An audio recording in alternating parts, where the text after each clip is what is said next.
So, the big question, what are crop circles? Are they all man-made or not? Why do they seem to appear more in some areas than others? Why mainly in England? Why circles and geometrical patterns? And is there any methods that we are not aware? If so, are they intended for humans? Most important of all, what's their main purpose? Those and many others are the big questions we all make for decades that we will address carefully. So please don't forget to follow us. It's important to keep up with as many episodes and information as possible to have a clear image. But before we start, let us have your opinions in the comment box and please don't be shy. Even when some make mistakes, remember that they had the courage to take a step closer to the truth. My name is Mark Castro. Welcome to Crop Circle Research. So, there are three main lines of their possible origin that we can debate. First, the hypothesis that they are all man-made. Second, defended by some, the mystical one of sacred origin. And third, last but not the least, and probably the favorite of the majority, the non-human or simply alien origin. Which one seems more likely? Let's take a brief look at each.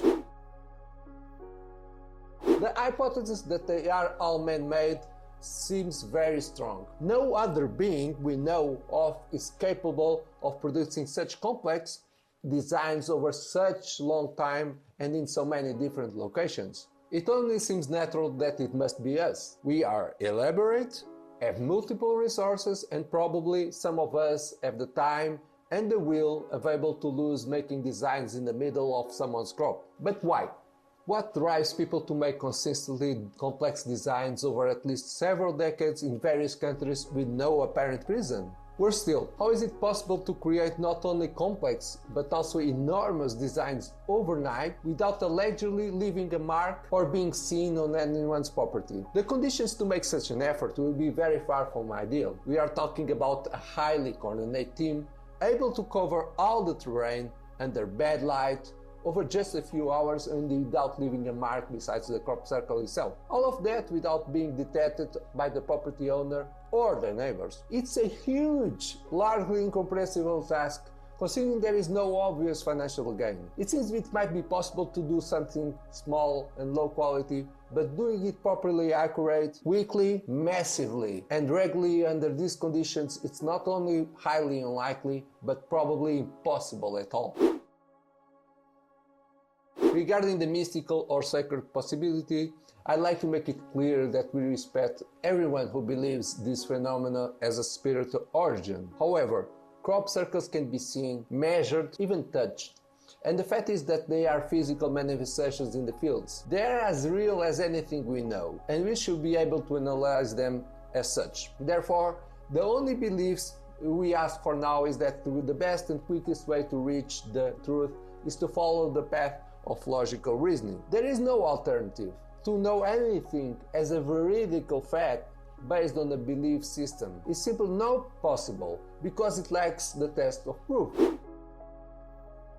The non-human, alien or extraterrestrial hypothesis is undoubtedly the most attractive. That is precisely why we must be cautious when analyzing it and give more attention from our part. The big question here is why would intelligent beings travel vast distances in space-time or from another dimensions just to leave behind drawings on crops that look more like works of art? We have no idea, and it seems unlikely that they travel so far for no other purpose than to make drawings. Since we don't understand and have no answers, in the absence of evidence to the contrary, science classifies the phenomena as human, simply because extraordinary claims require extraordinary evidence that no one has yet delivered. We all have the feeling of how difficult and impossible it seems for us to make all these crop circles at different times and places, but without concrete and undeniable proof that at least not all of them are man-made,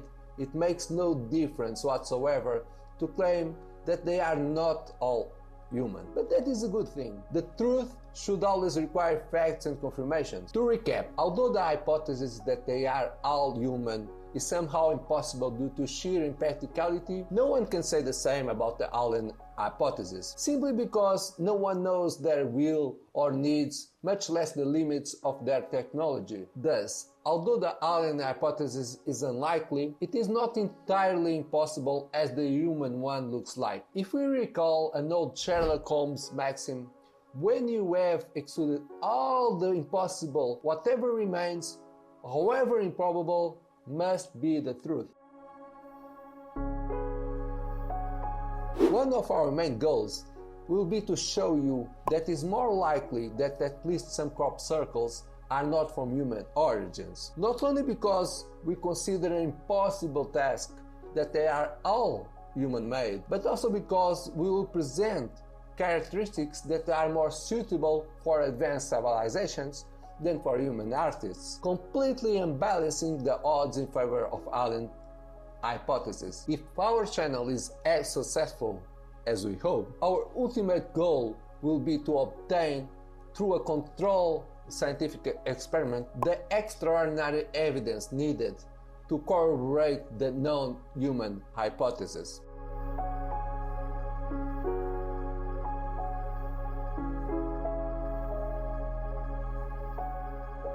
This journey will depend on all of us and literally begins in our hands. So please don't forget to like and subscribe. Thank you, and I hope to see you in the next episode, where we'll start by discussing different types of civilizations.